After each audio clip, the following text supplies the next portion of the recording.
Já enviei a solicitação, esperar ele aceitar para que a gente realmente possa iniciar a nossa conversa. Bom dia, meu amigo. Bom dia, Rilson Senna. Exatamente. Perdi Doutor um pouco, Albérico Lima. mas eu acho que dá para a gente, né, dar continuidade, né? Estou Com atrasado? Muito certeza. atrasado? Não. Alguns minutinhos, mas eu já conversei aqui com o pessoal um pouquinho, fiz uma leitura de uns textos edificantes aqui, que já auxiliam um pouco para descontrair um pouco a nossa conversa. Ah, Então, eu vou legal, te legal. apresentar. Então, vou te apresentar para quem ainda não lhe conhece. Dr. Albérico Lima é psicólogo clínico, abordagem Gestalt terapia, que depois eu quero saber o que significa isso. Eu acredito que algumas pessoas também. Pós-graduado em clínica e terapia sistêmica, neurolinguística e formação em hipnose clínica. Albérico, de antemão eu posso te chamar de Bel, já que a gente tem uma certa intimidade. Sim, Para fica à que fique vontade. até mais fácil, para que fique até mais fácil a leitura do seu nome. Então, obrigado. E eu quero que você fique aberto agora para você falar qualquer coisa que você acha pertinente no momento e que você tire inicialmente alguma dessas dúvidas do que significa Gestalt terapia e o que seria clínica, hipnose clínica. Tá, na psicologia, primeiro, bom dia a todos, né, todos aqueles que estão nos assistindo nesse momento. Espero que a gente passe, né, esses minutos, né, talvez uma hora de conversa, e a gente desmistifique o que vem a ser hipnose.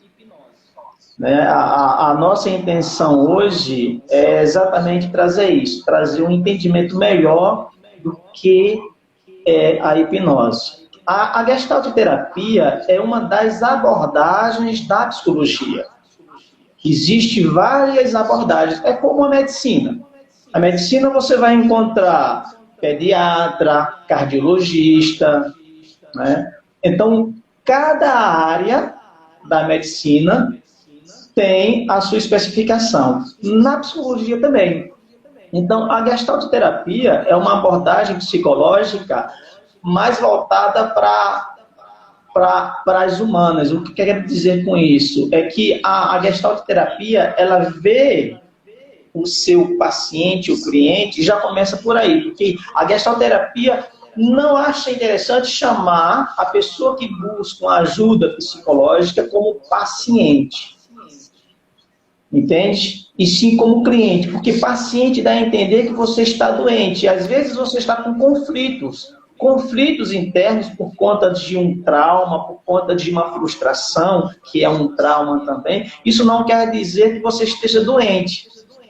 Entende? Então, a gestaltoterapia para resumir, né, que o nosso assunto hoje é hipnose, a gestaltoterapia é uma abordagem que trabalha com você no hoje. O aqui e agora, né? Porque, na maioria dos casos, as pessoas têm conflitos, pessoas têm traumas, pessoas têm sofrimentos psíquicos porque estão presas no passado, isso gera angústia, ou pessoas que sofrem por um futuro incerto, ou seja, sofrem de ansiedade. Então, a gestaltoterapia traz você para o aqui e agora. Aí você, sim, Alberto, mas o problema aconteceu quando era criança. A gente busca esse problema para o presente. Você vai analisar, você vai refletir, você vai elaborar esse problema, essa questão, tá? Essa demanda no presente como uma pessoa adulta. Porque a mente da gente, ela não sabe definir tempo e nem espaço. Então, quando você lembra de um sofrimento de quando era criança, você pode sofrer de igual forma como no passado. Tá? Então, a gestaltoterapia, resumidamente falando, é isso. Ela traz para o aqui e agora. O pai da gestaltoterapia é Fritz Perls, né? Um alemão que ele trouxe esse entendimento da necessidade da gente viver o presente. A gente não pode viver o passado, nem pode viver o futuro. O passado já passou, o futuro não está acontecendo. Mas, infelizmente, a gente, no presente, a gente vive muitas vezes o passado, a gente sofre por isso. Ou a gente quer viver o futuro, a gente também sofre com isso. Então a gestalterapia, resumidamente, é isso. Ok. Então isso precede a ansiedade, né? No Sim, caso, né? para o futuro, sim. Porque as pessoas confundem muito, Rilson, o que é ansiedade e o que é angústia. A angústia é um sentimento de algo não elaborado do ontem. A ansiedade é o medo de uma incerteza, de algo que não aconteceu e você não sabe se vai acontecer. Entende? Então existe essa definição. Aí você falou sobre hipnoterapia. É outra pergunta? Foi isso? Você fez duas perguntas seguidas. Mas vamos deixar essas perguntas, que eu tenho essa pergunta especificamente em uma das sequências das perguntas. Ah, Então fica à você vai vontade. responder, você responde isso. Porque anteriormente, eu acredito que no início da sexta-feira, eu fiz um questionário, até pedi para que algumas pessoas mandassem perguntas, e eu incluí essas perguntas e outras que eu achei pertinentes ao tema. Então, falando sobre hipnoterapia. Então, antes de qualquer coisa, eu quero esclarecer uma dúvida que é comum e é algo que eu escuto bastante as pessoas terem dúvida: qual a diferença entre o psicólogo e o psiquiatra? Esse é fundamental. É interessante essa pergunta, Rilson, porque eu já me deparei no meu consultório com pessoas que, no final da terapia, pergunta: doutor, o senhor não vai passar nenhum remédio para mim? Né? Então, o psicólogo, ele não passa medicação. Né? O psicólogo, ele vai trabalhar com a palavra, né? Ele vai trabalhar com intervenções que proporcionem você insights. O que é insights? É você dizer assim: poxa, eu não tinha pensado nisso. Poxa, eu não pensava desse jeito. Ah, agora eu estou entendendo o que aconteceu. Né? Então, o psicólogo, ele proporciona essa condição. Então, a terapia, que é psicoterapia, se dá através do diálogo, da conversa, da comunicação, do acolhimento. O psiquiatra, que é um médico, ele é formado em medicina, né? E escolhe a abordagem, ou seja, ele escolhe a sua especialização, que é psiquiatria, e ele vai trabalhar com você à base de medicina.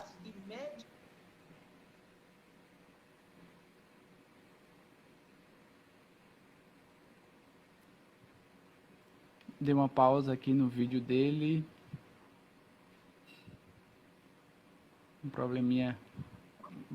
Então, o psiquiatra, ele vai trabalhar com você à base de medicação.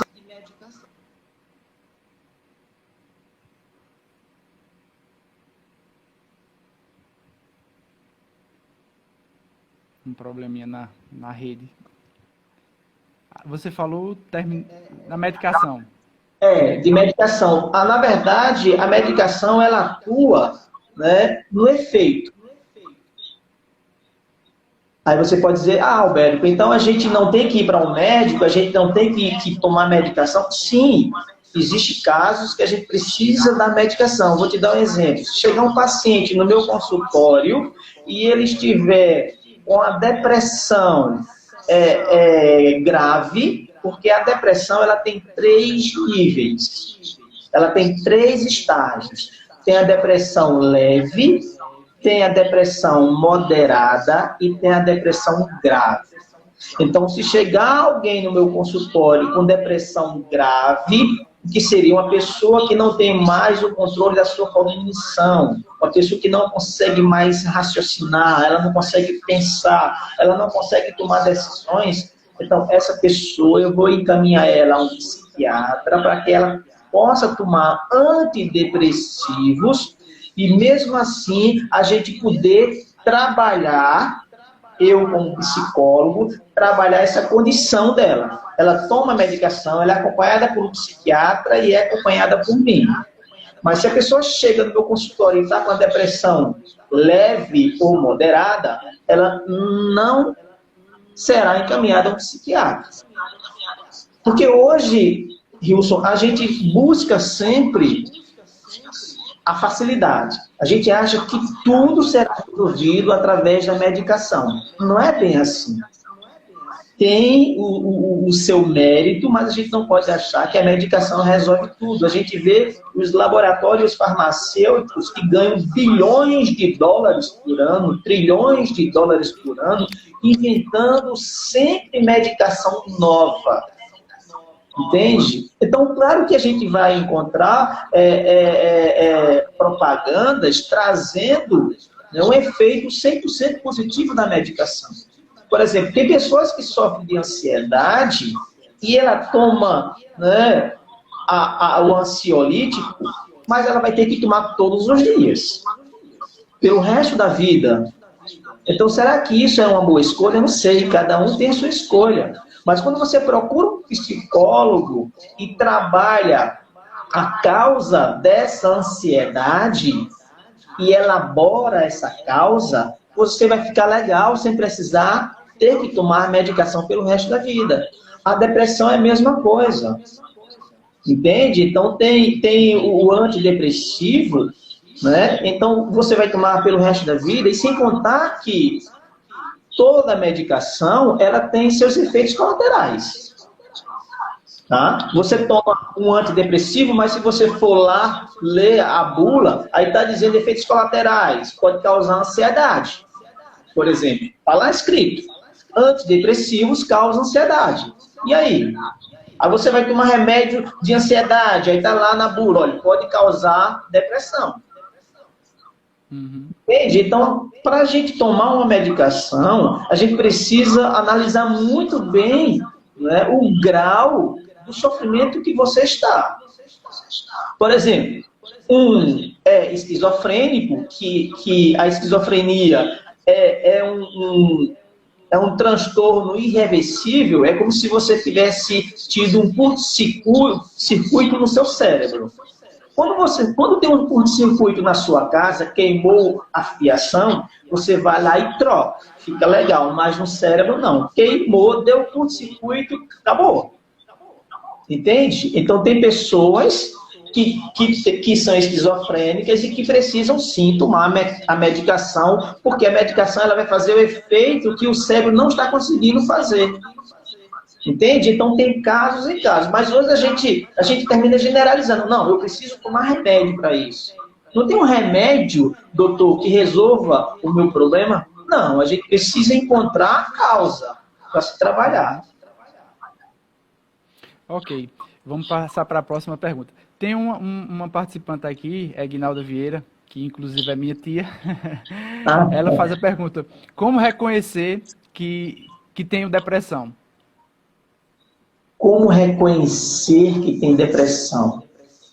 Boa pergunta, porque quando a pessoa chega no consultório, né, o psiquiatra, o psicólogo, ele vai ter que observar os sinais e os sintomas.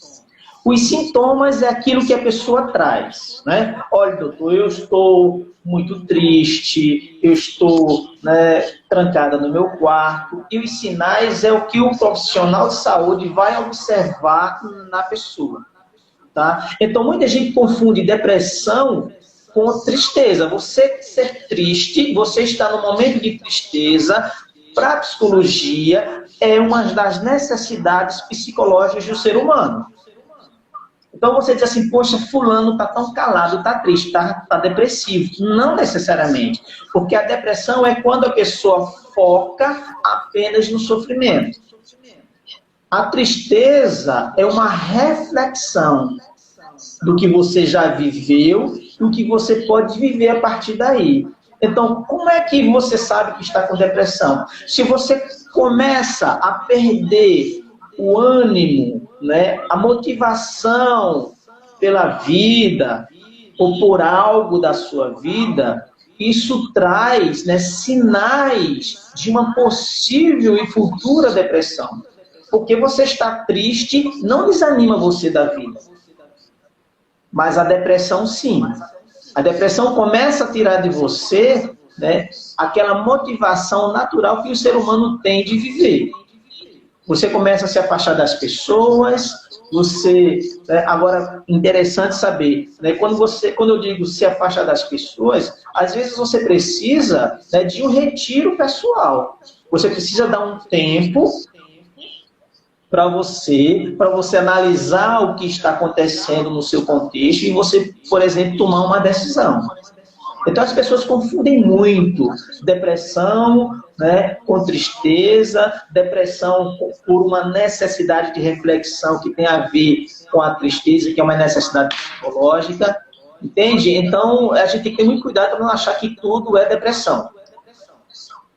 Tudo não é depressão. Pessoas, eu posso dizer de verdade que de 100% das pessoas que vão no meu consultório, né, 40% tem depressão, 60% não. São pessoas que têm tantos problemas na vida e que passam tanto tempo refletindo sobre, que acreditam estar com depressão. E é o que a gente vai entrar mais à frente, é a autoindução.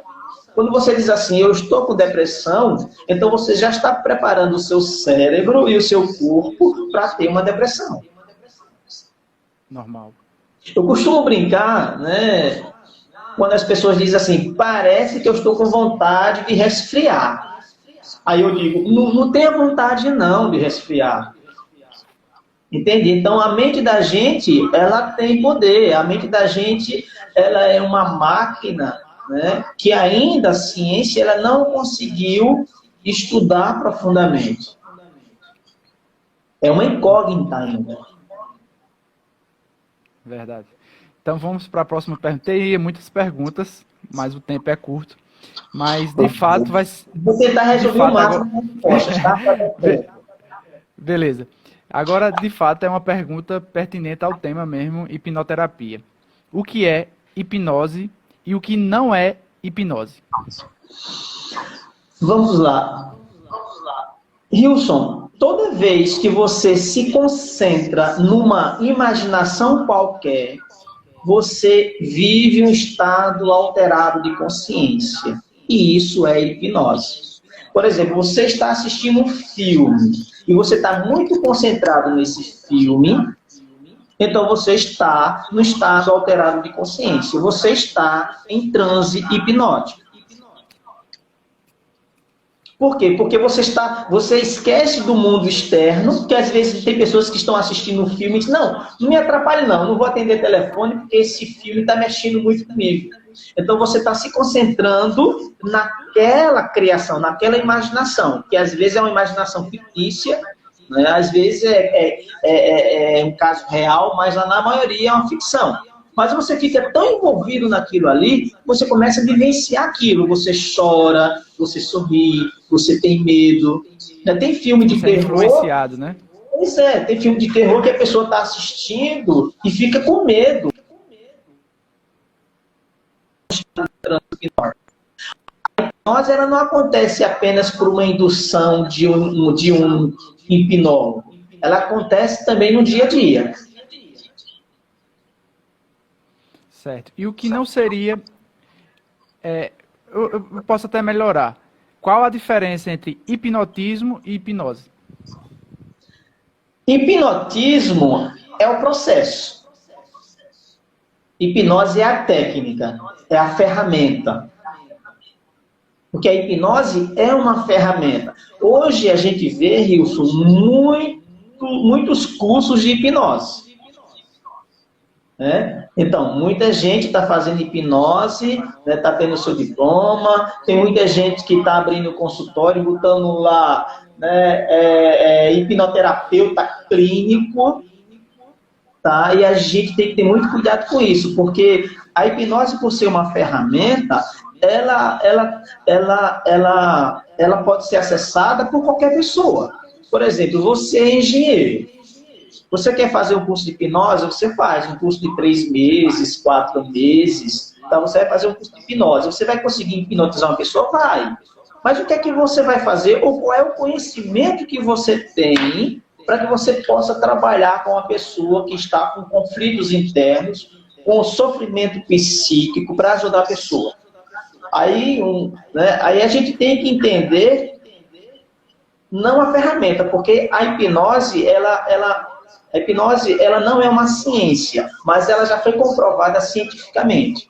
Tanto é que a hipnose, ela é aceita por vários conselhos. Por exemplo, o Conselho Federal de Psicologia usa a hipnose desde o ano 2000. Então, o psicólogo que tem um curso, né, uma formação em hipnose, ele pode usar a hipnose, mas a hipnose é como um recurso auxiliar do psicólogo. Não é todo mundo que chega no meu consultório que eu vou usar a hipnose. Entende? Existe uma regulamentação? Existe uma regulamentação. O Conselho Federal de Medicina também usa a hipnose. Né? O Conselho Federal de Odontologia. Imagina, você ir a um dentista que ele é hipnólogo e não precisa usar anestesia. Aquela agulhinha que incomoda muita gente. Ele vai levar você a um transe hipnótico e você não vai sentir dor. Então, a hipnose é importante agora na mão de um profissional. Entende? Não é a hipnose que vai fazer você um profissional. Aí tem gente que diz, não, mas eu vejo na internet muita gente que é hipnólogo, né? E cura uma pessoa em pouco tempo. Cura a depressão, cura a ansiedade. Não é bem assim. Por quê? Porque se assim fosse, né, lá em 1905, não, lá em 1903, 1904, né, Freud, ele não tinha abandonado a hipnose. Né? Porque Freud, ele começou a usar a hipnose como terapia, entende? Mas ele queria curar a pessoa com a hipnose. Ele levava a pessoa a um transe hipnótico, induzia a pessoa a não sentir mais aquele sentimento doloroso, tá? A pessoa ficava boa, mas com o tempo depois voltava. Então, Freud, ele desistiu. Aí você pergunta, Alberto, então por que a psicologia hoje usa e aceita a hipnose?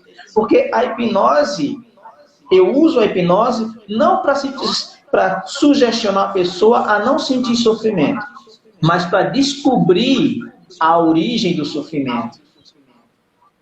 Entende? Então, a gente faz um escaneamento, descobre qual é a causa do sofrimento da pessoa. Gatilho, né?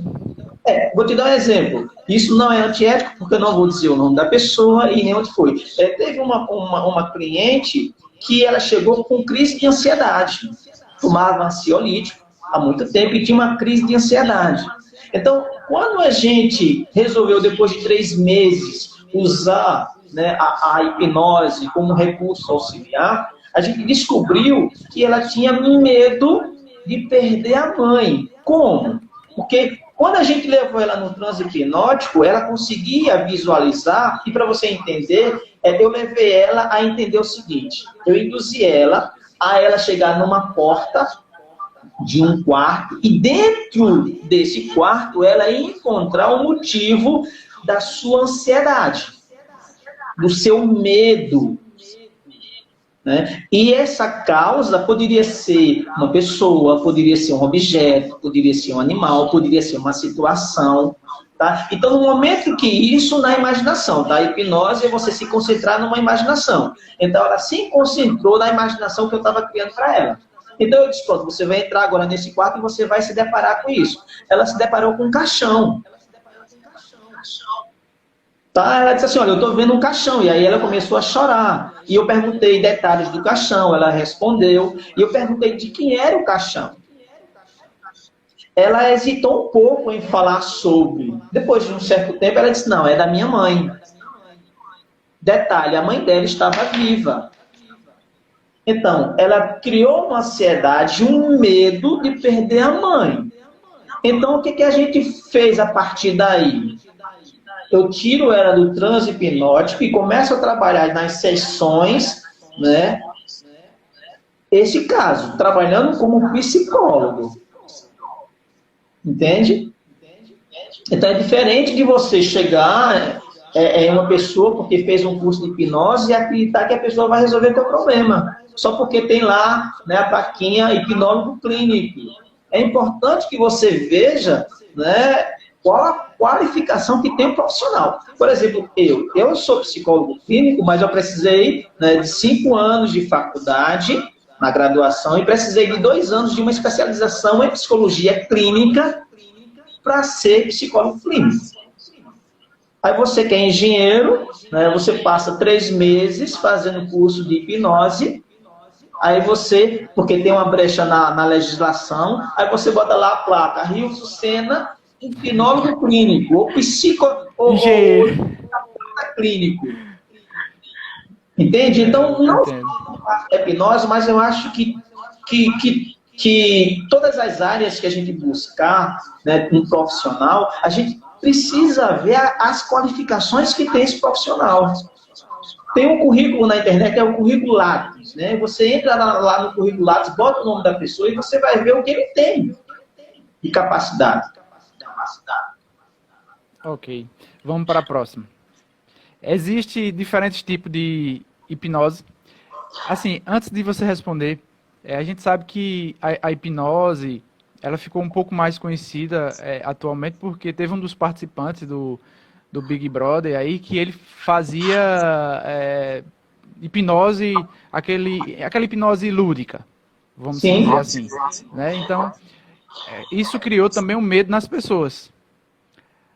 Por falta de informação, as pessoas ficaram com medo de ir para uma clínica e ver que a pessoa ficava ali, comia cebola, pensando que era uma maçã, ou coisa do tipo.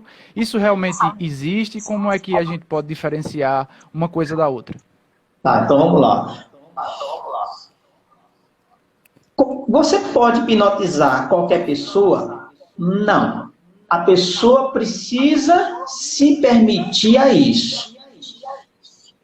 Tá? Então, tem gente que você tenta hipnotizar e você não consegue. Por quê? Porque a pessoa ela tem seus mecanismos de defesa tão acirrados ali, entendeu? Que não permite.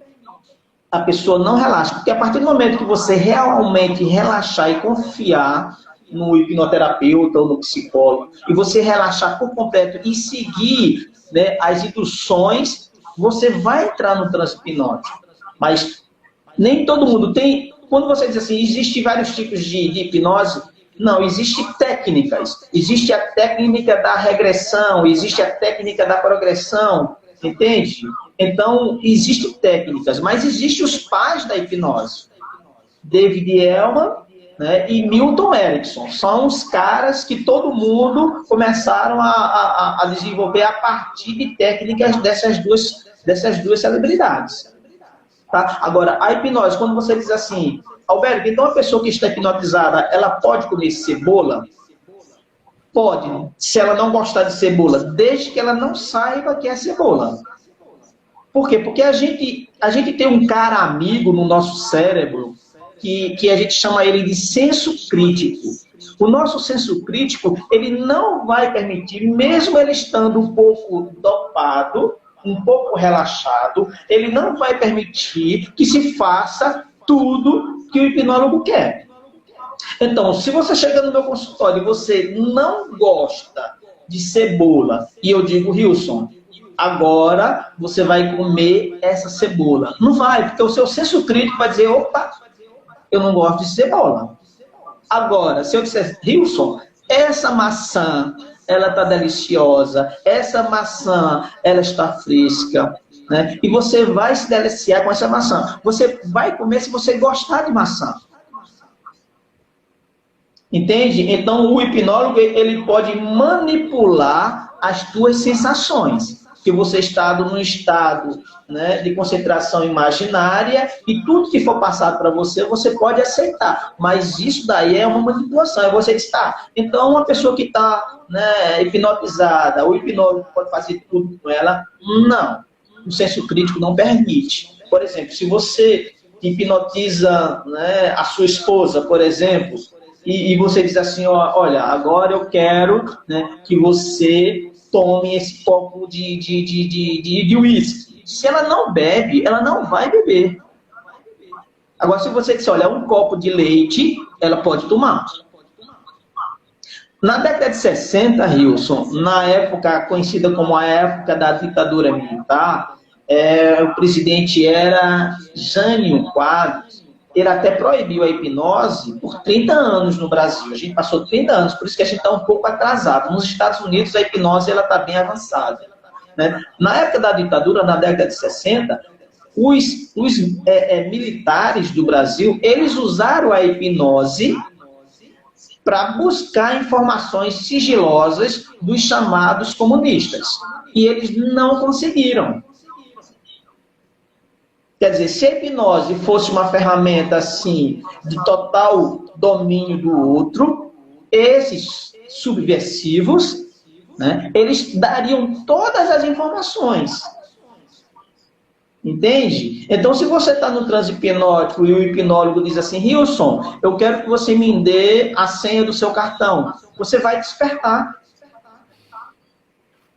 Tá? Então, a gente tem que desmistificar isso. A pessoa que vai no consultório, né, e entra no transe hipnótico, essa pessoa, ela não vai ficar à mercê do psicólogo, não vai ficar à mercê do hipnólogo, não. O hipnólogo vai poder fazer o que quiser com essa pessoa e essa pessoa não vai lembrar de nada, não vai sentir nada, não vai reagir, não. O nosso senso crítico, ele está em alerta. Certo. O senso crítico sempre vai prevalecer, né? Sim, sim. Beleza. Mais uma pergunta. A partir de que idade pode ser adicionada a hipnose clínica no paciente? Olha só, não é recomendado para crianças. Por quê? Porque a criança ela tem assim uma mente muito dinâmica e ela não consegue se concentrar. Como é que você vai pegar uma criança e pedir para que ela se concentre numa determinada coisa, num determinado objetivo? Como é que você vai criar isso? Né? Mesmo ela tendo assim um raciocínio muito abstrato, mas ela não consegue se concentrar em uma coisa. A criança ela está muito dinâmica, ela está descobrindo as coisas. Então, é quase impossível você hipnotizar uma criança. Por isso que sugere que seja, né, da fase adolescente em diante. A hipnose clínica, ela pode ajudar em várias patologias? Tu pode citar algumas assim que teria grande influência? Várias, depressão, ansiedade, toque, transtorno obsessivo compulsivo, né? Ela ajuda em tudo isso, sem dúvida. Agora, como eu falei para você, a gente precisa saber que a hipnose ela não é mágica, não é uma mágica. A pessoa que vende a hipnose como uma mágica, não é bem isso, né? Diz, olha, se você tem um transtorno obsessivo compulsivo, eu vou hipnotizar você e vou tirar isso de você. Não é bem assim. Você pode até dizer, não, mas Alberto, eu vejo no YouTube, né, pessoas que dizem que fez a hipnose nas pessoas e curou as pessoas. Existem alguns casos que isso acontece, mas a maioria volta. Por isso que é importante a gente trabalhar, né, a causa. Eu trabalho a causa. Né? A gente precisa saber o porquê que você está sentindo aquilo. Poxa, eu sinto muito medo, né, de cachorro. Eu tenho um medo enorme de cachorro. Então, quando a gente faz a regressão, por isso que eu uso mais a técnica chamada de regressão de memória. Quando a gente faz a regressão, descobre que quando ele estava, né, a criança estava com 7 anos de idade, um cachorro quase o mordeu, ou chegou a morder. E aquilo ali ficou gravado no seu cérebro. Porque o cérebro da gente, ele precisa gravar, ele precisa associar, que é muita informação. Né? A ciência diz que a nossa consciência ela não consegue dar conta de tudo que acontece em nossa volta. Então, muita coisa passa por nosso consciente, mas o nosso inconsciente guarda. Vou te dar um exemplo. Teve um caso de um cliente que ele queria entender por que ele chorava tanto quando ele ouvia a música de Roberto Carlos. Ele não conseguia entender o porquê.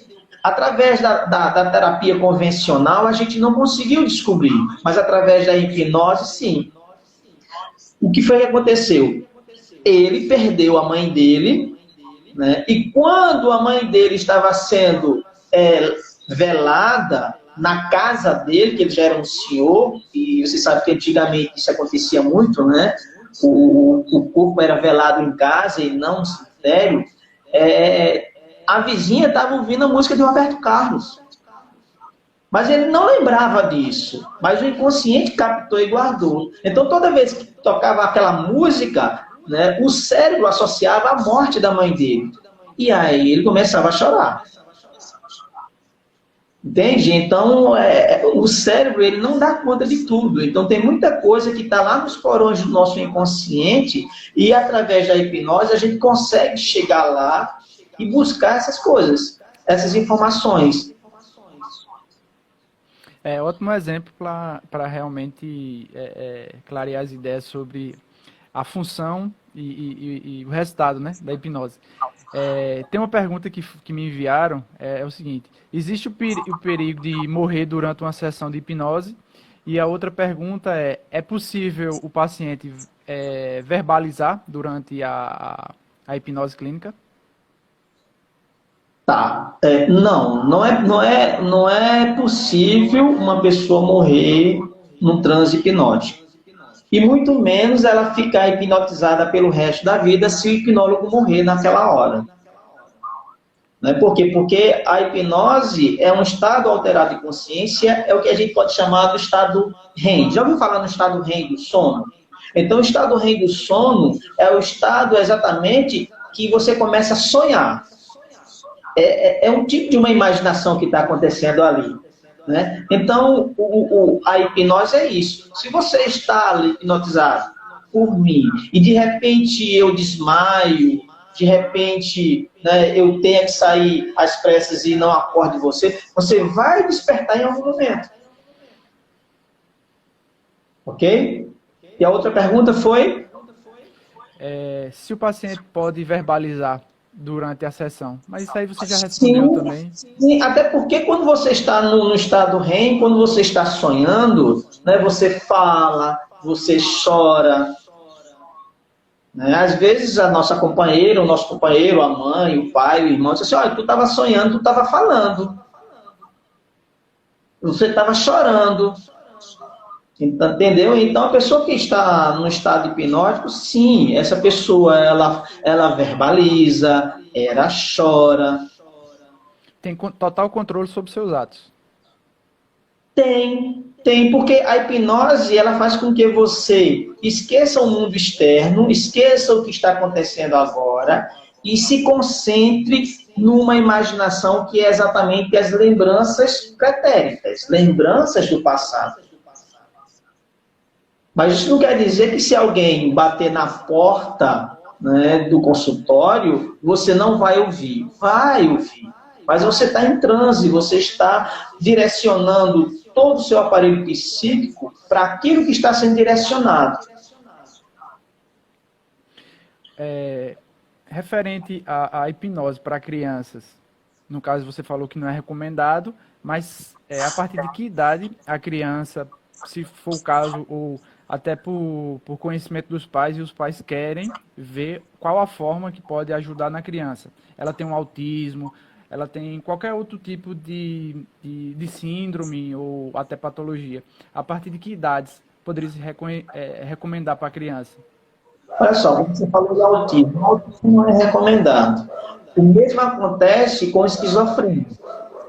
Veja o cuidado que aquela pessoa que faz um curso de 3 meses, um curso que não tem o conhecimento, resolve, né, levar em transe uma pessoa que é esquizofrênica. Porque a esquizofrenia é um transtorno que leva a pessoa a ter, né, criações internas. A pessoa que tem esquizofrenia é aquela pessoa que acredita que alguém está falando mal dela, aquela pessoa que está ouvindo vozes, ou seja, né, delírios e alucinações acontecem muito. E aí você leva essa pessoa a um transe hipnótico, é perigoso. Então, pessoas que têm esquizofrenia, mulheres grávidas não é recomendado também, e nem crianças. Então, a criança, a partir da idade, né, que entra na fase da adolescência, acredito que 12 anos, né, já é uma idade em que a criança está mais calma, ela está mais concentrada, entende? Mas criança pequena, 5 anos, 6 anos, 8 anos, né, ela não consegue. Certo. E os pais podem participar da sessão? Olha só, no caso do adolescente, tá. Quando os pais levam um adolescente no meu consultório, eu atendo eles, os pais e o adolescente. Os pais trazem a demanda, né? Doutor, o que está acontecendo é isso, conta todo o histórico segundo o ponto de vista dos pais.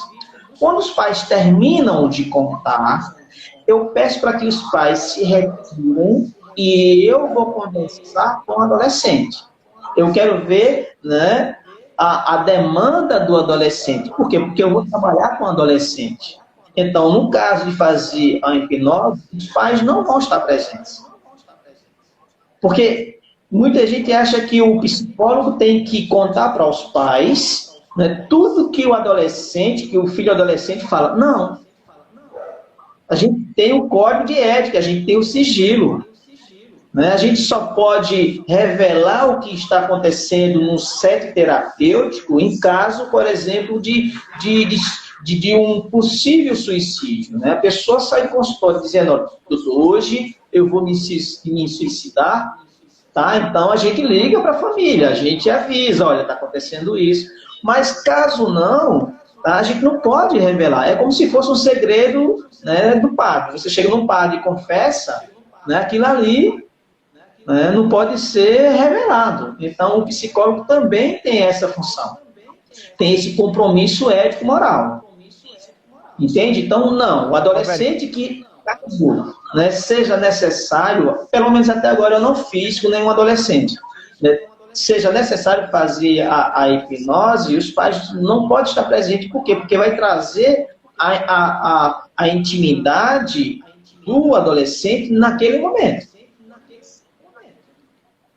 Ô, Albérico, pode acontecer também, nessa primeira entrevista que você faz com os pais e o adolescente, você perceber que os pais precisam mais de terapia do que o próprio adolescente, ou não? Às vezes acontece isso, às vezes a gente chega até a sugerir que os pais procurem um profissional também para ser ajudado. E na questão da quantidade de sessões, vai de acordo com a patologia e com os objetivos que querem atingir nessa hipnose? Olha só, é muito relativo, né? Por quê? Porque vai depender da intensidade da patologia, vai depender, né, da disponibilidade de absorção do cliente, entende? Então, vai depender de vários pontos. A gente não pode dizer, não, você pode levar... O que eu posso dizer é que a gente usando a hipnose como recurso auxiliar, né, uma terapia que levaria, por exemplo, 2 anos... assim, se faz em 4 meses, 5 meses. Aí você pode entrar lá no YouTube e o pessoal vai dizer, não, eu trato de ansiedade, né, de angústia, de depressão. Uma terapia só eu resolvo o problema. Eu não vejo assim. Entendo. Vai muito pela necessidade, né? O próprio porque, assim, olha só, psicólogo, né? Psicólogo ou uma psicóloga, você, na verdade, sem saber, você está buscando a necessidade do autoconhecimento. Você está buscando uma forma de se conhecer melhor para poder entender a tua dinâmica. Entende? Você se conhecendo, você vai perceber, por exemplo, que você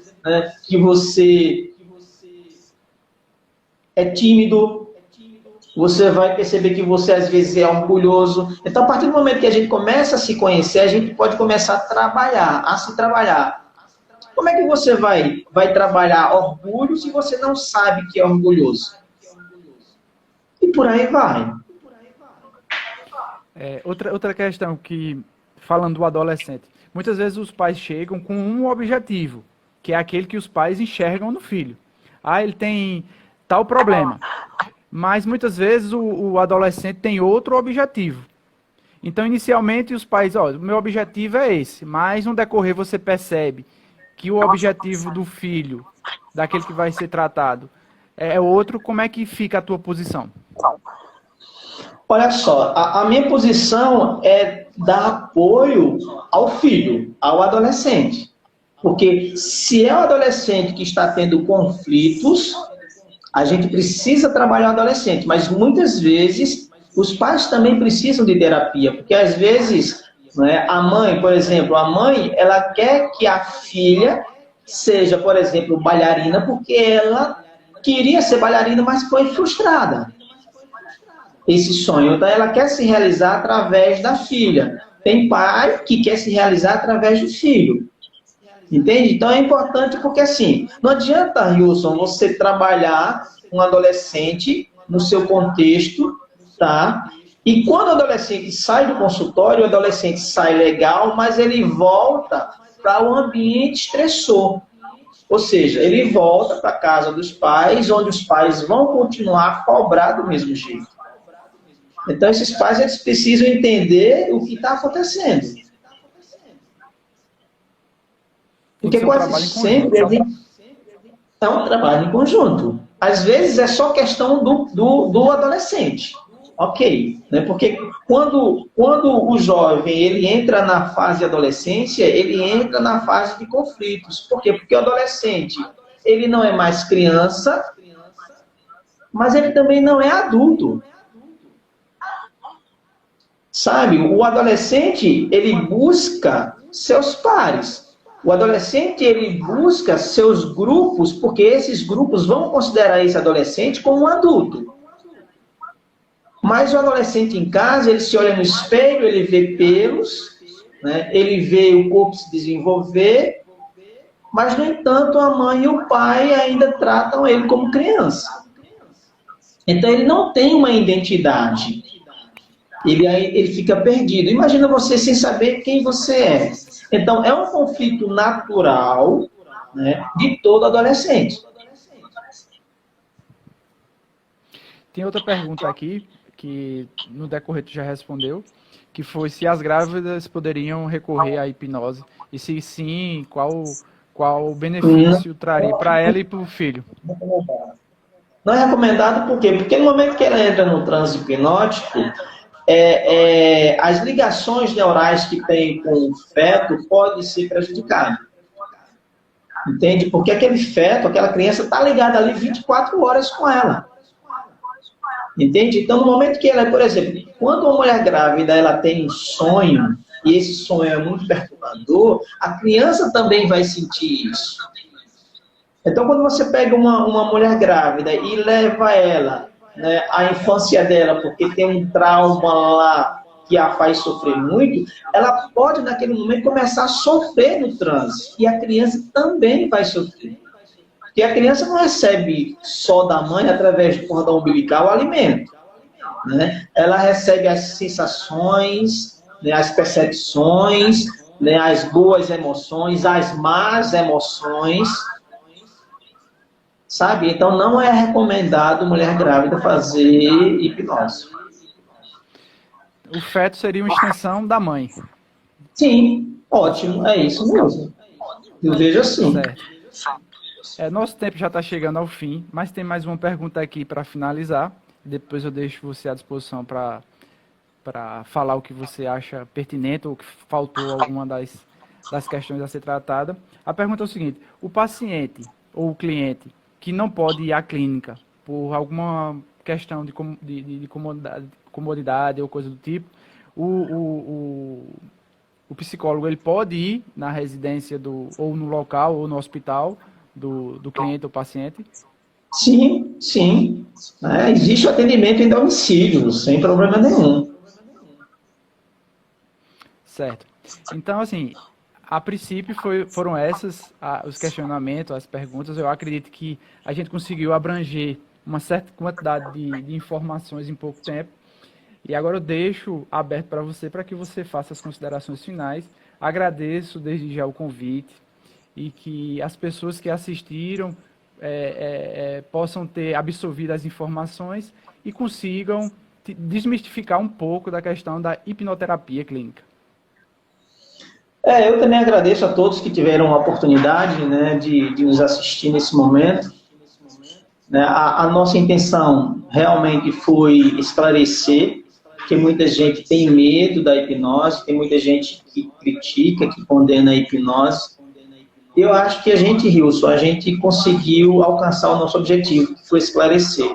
Porque quando a gente diz que a hipnose não é uma ferramenta que vai dominar você, quando a gente diz que a hipnose, por ser uma ferramenta, a gente precisa conhecer quem é o profissional por trás dessa ferramenta para usar, a gente já está dando condições às pessoas né, de tomarem assim, uma decisão de buscar essa terapia.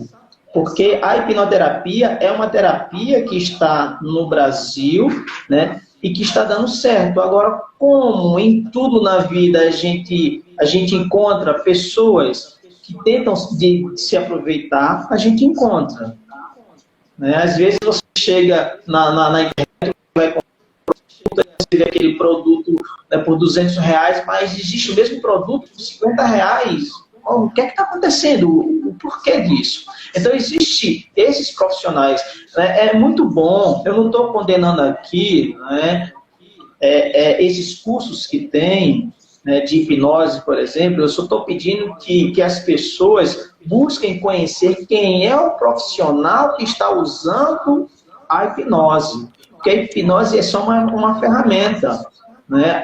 O bisturi na minha mão, eu sendo psicólogo, eu vou fazer besteira, eu não sei o que fazer com bisturi, sabe? Como é que eu vou cortar, né, alguém para fazer uma cirurgia? Eu não tenho técnica, eu não tenho conhecimento, sabe? Então, para que a pessoa possa trabalhar com a mente humana, na minha opinião, tem que ser uma pessoa que tenha estudado a psique humana. É o caso do psiquiatra, é o caso do psicólogo, entende? Então, quando você diz assim, Alberto, eu tenho um amigo que ele fez curso de hipnose e eu vou fazer tratamento de ansiedade com ele. Bem, cuidado, porque às vezes, né, no momento do transe, pode vir, né, uma carga de emoção, né, inesperada. E como é que essa pessoa vai trabalhar isso? Beleza. Albérico, já estamos chegando ao fim. E teve uma pessoa que entrou, Paloma, ela perguntou se poderia fazer uma pergunta. Eu vou dizer o seguinte, ela manda a pergunta para mim e eu envio para você. Além de tudo, eu ia dizer onde se pode encontrar o Dr. Albérico Lima. Porém, a gente já está no tempo, no limite de 1 hora. Eu vou deixar esse vídeo salvo no nosso feed e lá eu vou deixar todas as formas de contato do Dr. Albérico. Tá ok, bom? isso, Wilson. Então, já estamos chegando ao fim. Obrigado a todos que participaram. Até a próxima. Eu vou ver se toda quarta-feira a gente consegue trazer um profissional. Enfim, tem sempre Legal. essa live todas as quartas-feiras. Até a próxima, Albérico, numa próxima oportunidade. Tchau. Valeu. Tchau, tchau.